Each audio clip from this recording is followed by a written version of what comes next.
Olá, meu irmão e minha irmã, bem-vindos ao programa Papo de Fé na Catedral. Hoje iniciamos uma nova temporada e com uma programação sensacional. Não é por menos que abrimos essa nova temporada para falar com dois padres que fizeram uma peregrinação pela França, Itália e Vaticano, recebendo as bênçãos do Papa Francisco. Mas ninguém melhor para falar sobre tudo isso que o Padre Cláudio, pároco da paróquia Sagrada Família, e o Padre Vinícius, vigário da Catedral de Santo Antônio. Sejam bem-vindos. Obrigado, Arivaldo. Obrigado, Padre Cláudio. Agradeço a acolhida e a oportunidade de poder estar aqui. Obrigado, doutor Ariovaldo. Obrigado, Padre Vinícius. E também a importância de nós estarmos aqui para falarmos de um tema tão importante, tão interessante, que é uma peregrinação como essa a santuários marianos.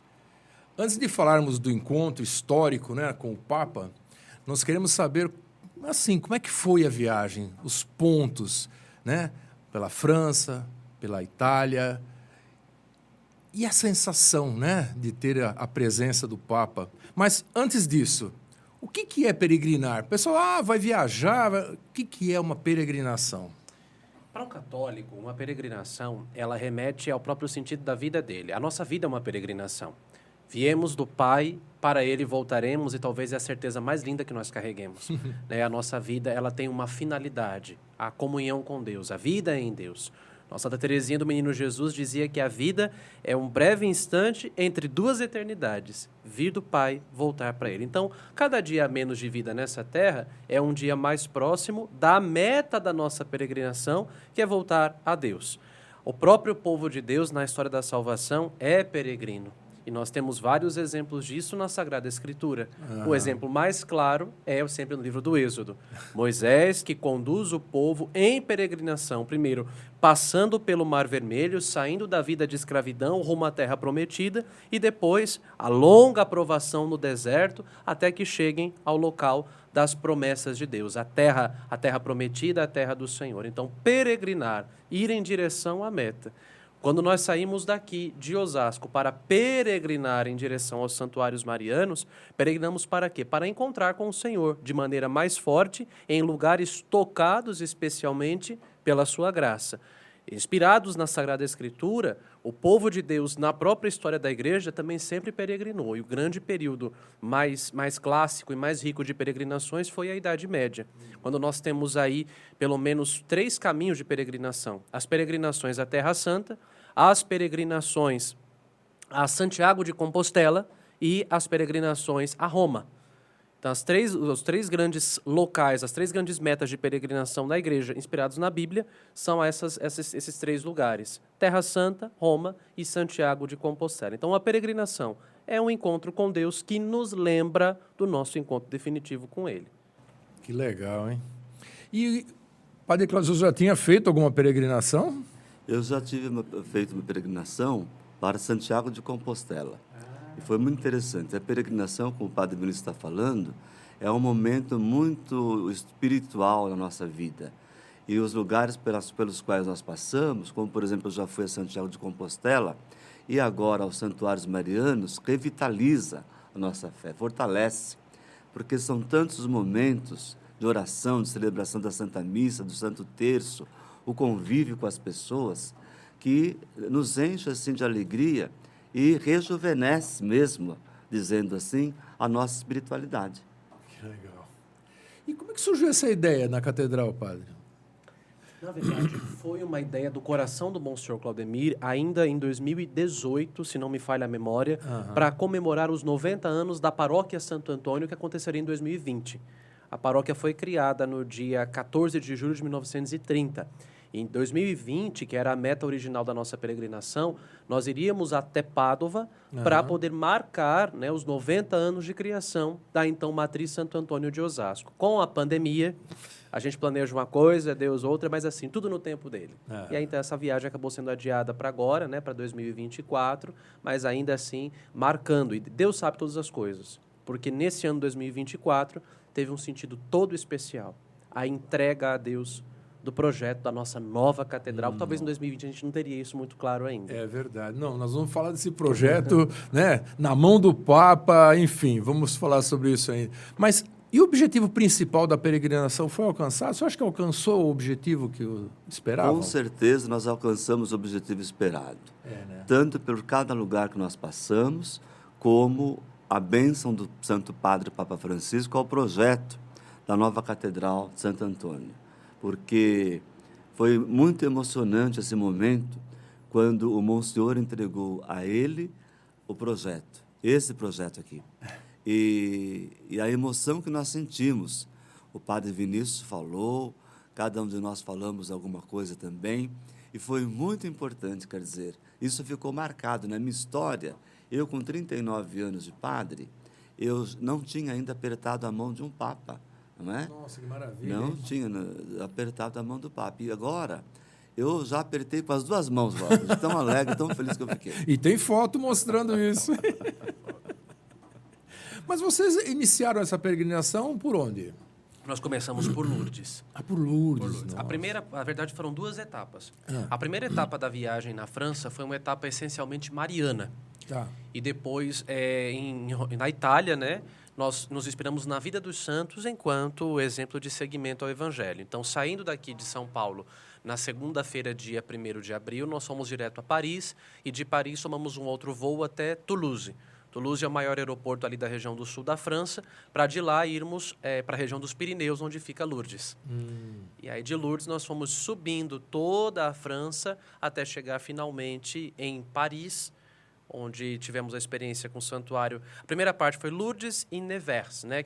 Que a mensagem de Lourdes ela só se complementa com Santa Bernadette, cujo corpo incorrupto está em Nevers. De lá seguimos a Paris, o Santuário da Medalha Milagrosa, a Capela de São Vicente de Paulo, onde está seu corpo incorrupto, e ainda permanecendo em Paris, nós demos um pulo até Lisieux, que também não deixa de ser uma devoção mariana, porque você tem Santa Teresinha, só que Santa Teresinha curada, ainda pequena, da síndrome do pânico por um sorriso de Nossa Senhora. Ela era muito mariana também. Nossa. Então, na França, foi essa primeira etapa.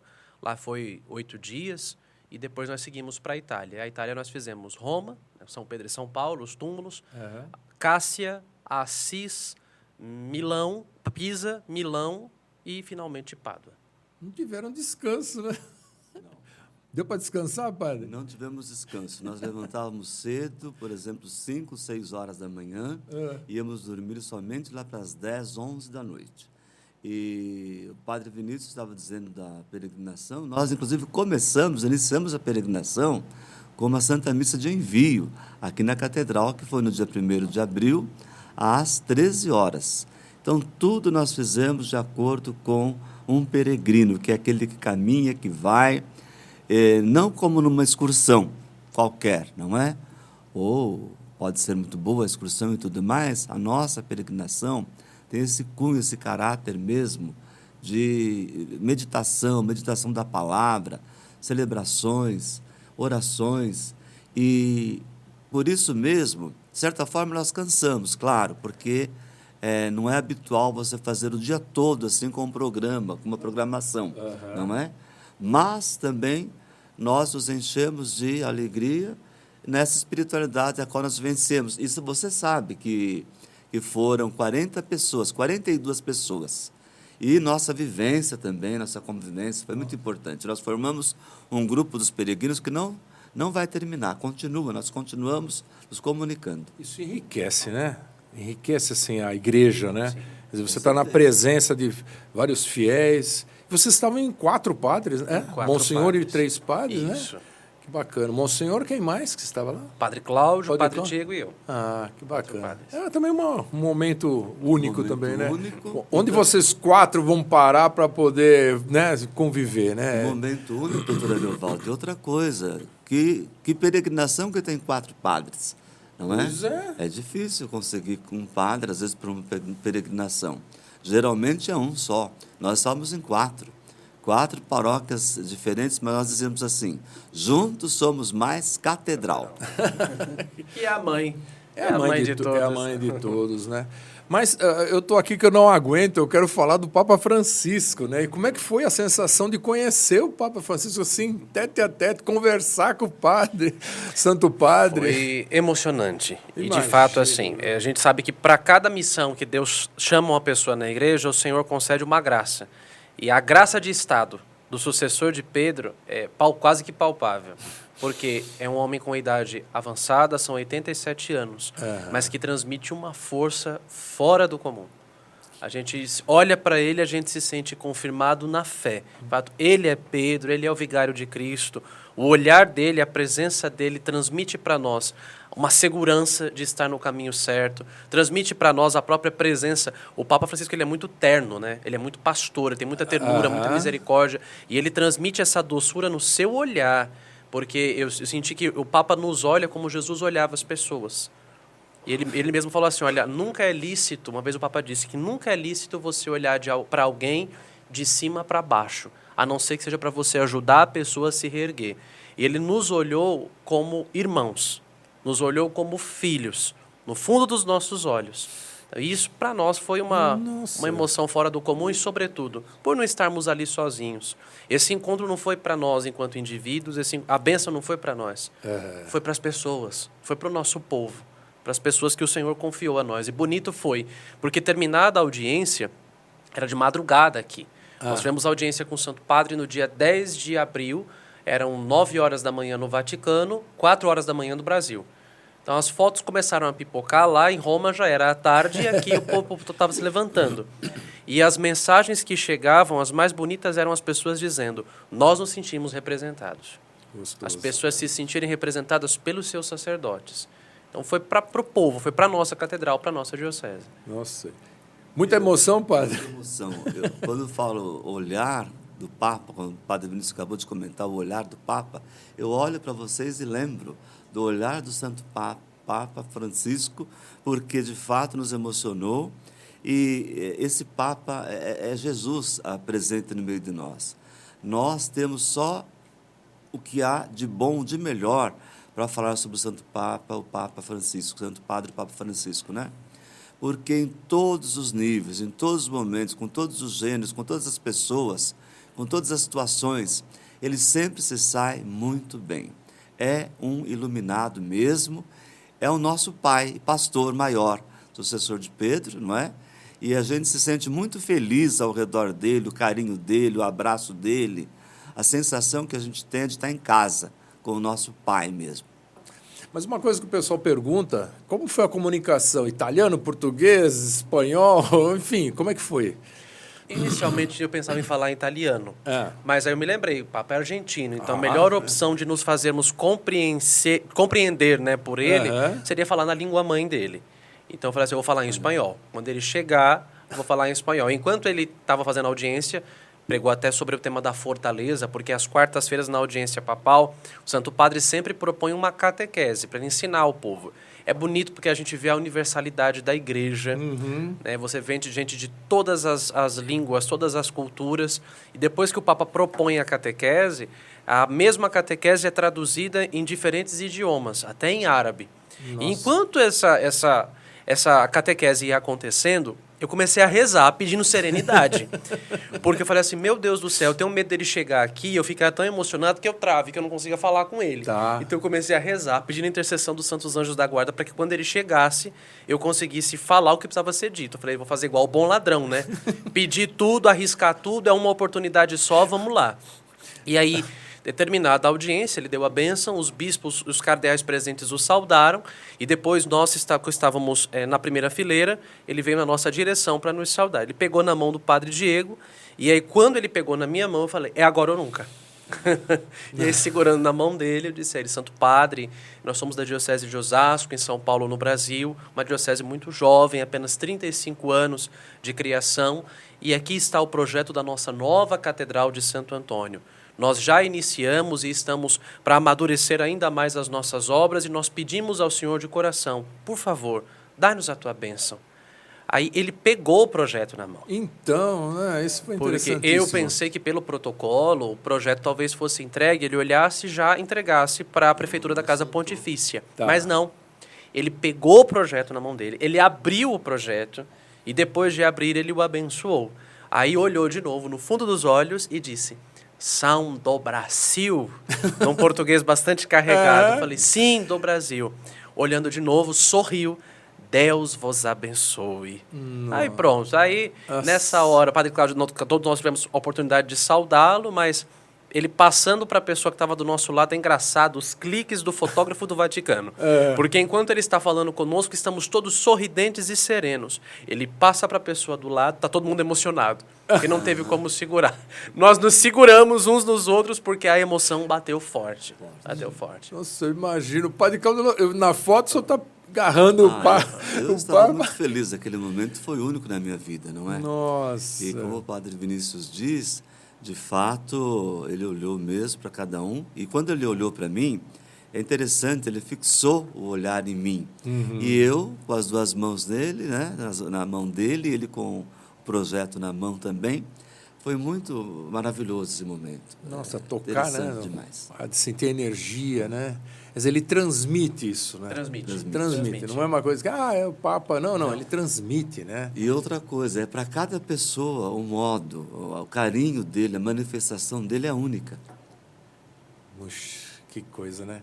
Que experiência e única, né? Agora, os senhores saíram daqui de uma maneira, para essa peregrinação, voltou de outra? Com certeza. Né? E aí está o sentido da peregrinação, e voltar transformados. Nós já havíamos saído, quando nós fomos para a peregrinação, nós tínhamos saído do grande retiro da igreja, né? Que era a Quaresma. Então foi na oitava da Páscoa. Fisicamente, a oitava da Páscoa para um padre é bem puxada, porque nós já estávamos emendados na Semana Santa, mas voltamos espiritualmente renovados, espiritualmente transformados. Cada lugar tem a sua peculiaridade, são lugares onde sobrenaturalmente você sente, né, a presença do Senhor. É muito forte, só vivendo para saber. Só estando lá. E vivendo, né? Só estando lá. Cada pessoa tem a sua experiência. É uma experiência de Deus que nós vivenciamos na nossa vida. E é lógico que eu, por exemplo, já estive várias vezes na Europa, não é?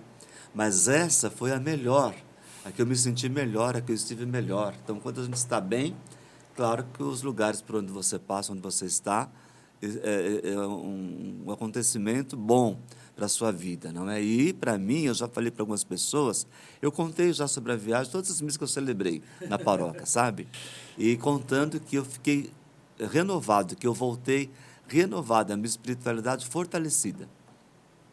Que bacana. Mas eu queria voltar um pouquinho na viagem, né? Porque Pádua. Como é que foi estar em Pádua?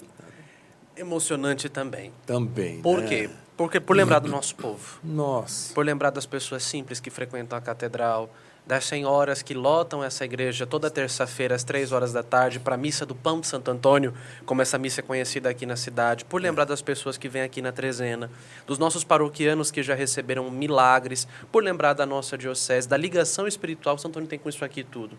Então a emoção foi muito forte. Além de poder estar ali diante das relíquias dele, acredito que por lembrar das pessoas. Né? Por lembrar das pessoas, por pensar nas pessoas, em tanta gente querida que, antes de nós irmos viajar, disse: reze por mim, padre, lembre de mim. Então, o tempero maior da emoção ali foi lembrar das pessoas. E Pádua é uma cidade muito bonita. Para nós, né, para mim, Padre Cláudio e para o Monsenhor Claudemir, essa emoção de estar ali com Santo Antônio, ela teve também um acréscimo, porque em Pádua está o corpo de São Lucas Evangelista, que foi a primeira paróquia onde o Padre Cláudio, de ministério sacerdotal, onde o Monsenhor foi pároco, Padre Cláudio foi vigário paroquial e minha paróquia de origem. Poxa. Então nós acabamos indo até lá, nós três ficamos, foi muito interessante porque pudemos ter acesso a lugares da Basílica de Santa Justina, onde está sepultado São Lucas, que quase ninguém tem esse acesso. Tá. Um dos monges da Basílica nos levou até lá, e nós até tocamos no primeiro caixão de São Lucas, com o qual ele veio do Oriente. E em Santo Antônio, além de termos o corpo dele, nós fomos a Capela das Relíquias. E na Capela das Relíquias, o que é interessante?